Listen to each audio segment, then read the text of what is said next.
Good morning, dear students. As in the previous videos, we have started with the ether part of alcohol, phenol and ether, in which we have discussed two very important preparation methods of ether. One is Williamson synthesis and the other one is the dehydration of alcohol at a particular temperature in presence of concentrated H2SO4. So today we will complete with the preparation methods of ethers. Here we are having some method of preparation of ether in which some of the methods we have already studied in the previous chapter. So the first one is by dry silver oxide. When we were discussing about the alkyl halide, we have studied about some reagent that reacts with alkyl halide in which dry silver oxide or aqueous silver oxide was one of them. So जब हम silver oxide aqueous में reaction करते हैं alkyl halide का, तो what would be formed, alcohol form होता है. लेकिन अगर हम ड्राई कंडीशन में सिल्वर ऑक्साइड को लेते हैं तो क्या फॉर्म होता है, ईथर फॉर्म होता है. रिएक्शन हम ऑलरेडी पढ़ चुके हैं. यहाँ पर we are having 2 Ag, so we are to take 2 alkyl halide molecules to combine with. हमें यहाँ पर 2 alkyl halide लेने होते हैं, 2 molecules and 1 molecule of silver oxide. So it gives 2 molecules of silver halide and diethyl ether.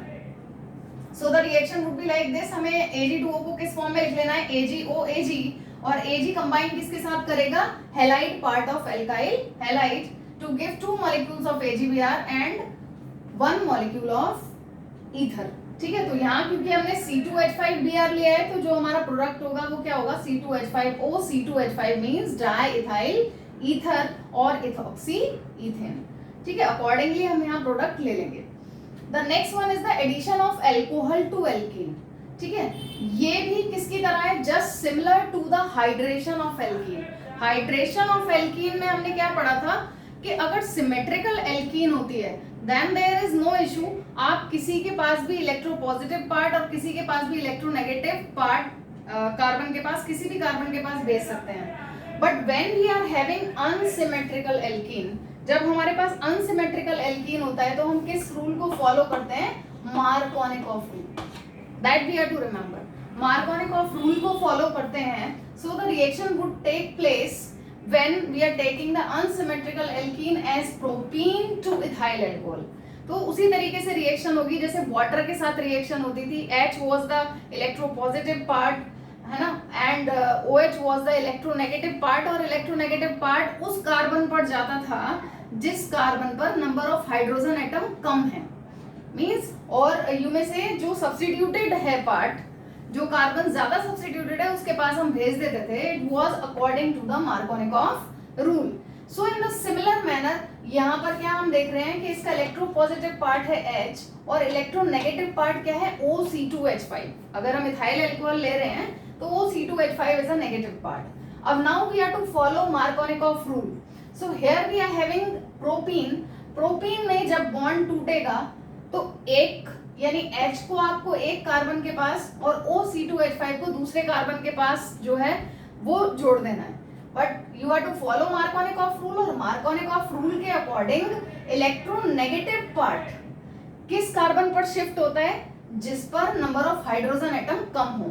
तो इन दोनों में number of hydrogen atom इसके पास कम है, या फिर आप किस तरीके से बोलते हैं, वो कार्बन जो कि ज्यादा सब्स्टिट्यूटेड हो. तो ये कार्बन के पास तो सब्स्टिट्यूशन है ही नहीं, लेकिन इस कार्बन के पास एक मिथाइल ग्रुप है as a substituted one. So we are to send और we are to attach, we are to make the bond with this carbon atom to OC2H5, that is more electronegative part of the attacking reagent. So हम यहाँ पर OC2H5 जोड़ देंगे और ये क्या बन जाएगा हमारा, ये H पहुंच जाएगा यहाँ पर और ये ग्रुप आ गया methyl. So what is formed, ROR'. ठीक है. अगर हम इसका आयुपेक नेम देखें तो 1 2 3 कार्बन की लॉन्गेस्ट चेन है जो क्या बनाएगी, एल्केन, और इसकी सेकंड पोजीशन पर कौन सा ग्रुप है, ethoxy. So it would be 2 ethoxy propane. और अगर हम जनरल नेम इसका देखें तो ये हमारा क्या है, इथाइल. ठीक है. सो इथाइल, और ये क्या है, आइसोप्रोपाइल, क्योंकि सेकंड पोजीशन पर है यहाँ पर. जो साइड चेन है, so that would be ethyl isopropyl ether. ठीक है, तो इस तरीके से आप नाम लेंगे। द नेक्स्ट वन इज एक इंपॉर्टेंट मेथड है बाय डायएजोमीथेन। तो पहले हमें पता चले कि डायएजोमीथेन क्या है। डायएजो का मतलब है कि नाइट्रोजन और नाइट्रोजन के बीच में बॉन्ड बना हुआ है। ठीक है, अब डायएजोमीथेन, मीथेन क्या होता है, CH4। ठीक है, इससे कौन जुड़ा हुआ है, N2। ठीक है, इट मींस किस तरीके का बॉन्ड बना रहा है ये, CH2 N double bond N, it must be like this। ठीक है, and it would be having positive and it would be having negative charge to satisfy the valency of nitrogen।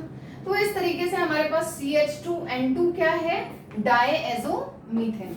So what you have to remember कि जब alcohol diazomethane के साथ react करता है in presence of fluoroboric acid, यहां पर आप क्या ले सकते हो, BF3 भी ले सकते हो। ठीक है, यहाँ पर फ्लोरोबोरिक एसिड भी आप ले सकते हो।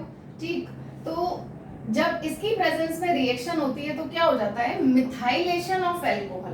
मिथाइलेशन क्यों कहा, क्योंकि एक कार्बन वाला एल्काइल ग्रुप जुड़ जाता है, और एक कार्बन वाला एल्काइल ग्रुप कौन होता है, मिथाइल, क्योंकि यहाँ पर एक ही कार्बन है, तो इसका मिथाइलेशन हो जाएगा and it will form C2H5OCH3 and nitrogen would be eliminated. यहाँ पर हमें क्या दिखाई दे रहा है कि अगर नाइट्रोजन एलिमिनेट हो जाती है तो वो ज्यादा स्टेबल हो जाएगी, so nitrogen would be eliminated and it will form C2H5OCH3।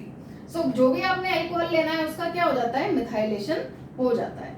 इस तरीके से हम फिनोलिक ईथर भी बना सकते हैं, यानी जैसे कि फर्स्ट एग्जांपल है हमारा एनिसोल। एनिसोल का क्या फॉर्मूला होता है, बेंजीन रिंग पर OCH3 ग्रुप, ये भी क्या है, मिथाइल फिनाइल ईथर, ये भी ईथर है, एरोमेटिक ईथर है। तो हमें फिनॉल का मिथाइलेशन कराना होगा इसके लिए। यहाँ पर हमने अल्कोहल का मिथाइलेशन कराया है क्योंकि फिनोलिक ईथर बना रहे हैं, तो फिनॉल का मिथाइलेशन कराएंगे in the presence of boron trifluoride और फ्लोरोबोरिक एसिड। ठीक है, क्या फॉर्म हो जाएगा हमारा, एनिसोल फॉर्म हो जाएगा और nitrogen would be eliminated. So that is also one of the method. The other one is by Grignard reagent. Grignard reagent का देख रहे हैं आप कितना सारा यूज हो रहा है। Number of reactions we have studied till now regarding to the Grignard reagent. ठीक है, ग्रिग्नार्ड रिएजेंट से भी हम क्या बना सकते हैं, हम ईथर फॉर्म कर सकते हैं in the case we are to prepare ether from ether. ठीक है, ईथर से ही ईथर बनाएंगे, तो हमें क्या लेना है, एक सब्स्टिट्यूट लेना है ईथर का। ठीक है, क्या लेना है, हमें बनाना क्या है, हायर ईथर बनाना है फ्रॉम द लोअर ईथर। ठीक है, फ्रॉम द लोअर ईथर। अब जो ईथर होना चाहिए वो क्या होना चाहिए, अल्फा हैलोजेनेटेड ईथर होना चाहिए। अल्फा हैलोजेनेटेड ईथर आपको पहले से ही लेना है। ठीक है, so by alpha halogenated ether we can form higher ether. यानी अगर आपके इंटर कन्वर्जन में ईथर से ही नेक्स्ट ईथर बनाने के लिए आ जाए तो आप इसका क्या करेंगे, पहले हैलोजेनेशन करेंगे। ये हम लोग केमिकल प्रॉपर्टीज में पढ़ेंगे कि किस कंडीशंस में हमें हैलोजेनेशन करना होता है, किस तरीके से करना होता है।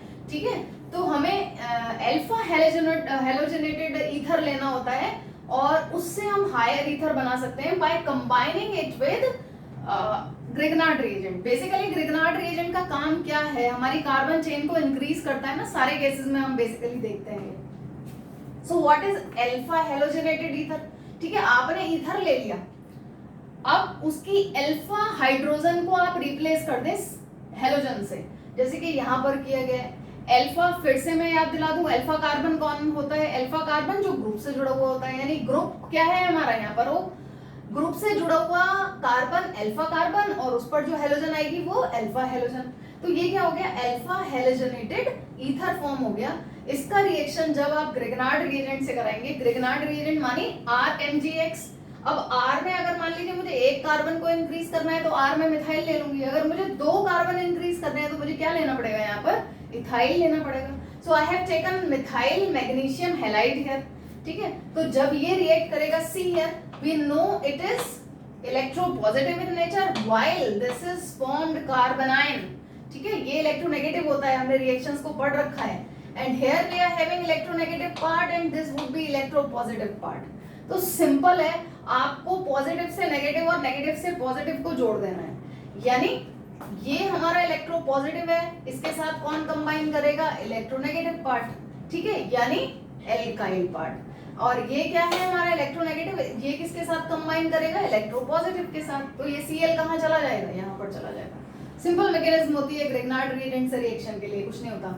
सो CH3O CH2 CH3 CH3O CH2 CH3 reaction dry ether की प्रेजेंस में ही होती है, प्लस MgClX, ठीक है। So what will form here, इसका नाम क्या होगा, chloro magnesium halide,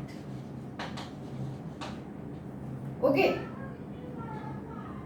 chloro magnesium halide form हो जाएगा। और यहाँ क्या बन जाएगा हमारा, ethyl methyl ether. So like this we can prepare higher ether by the method।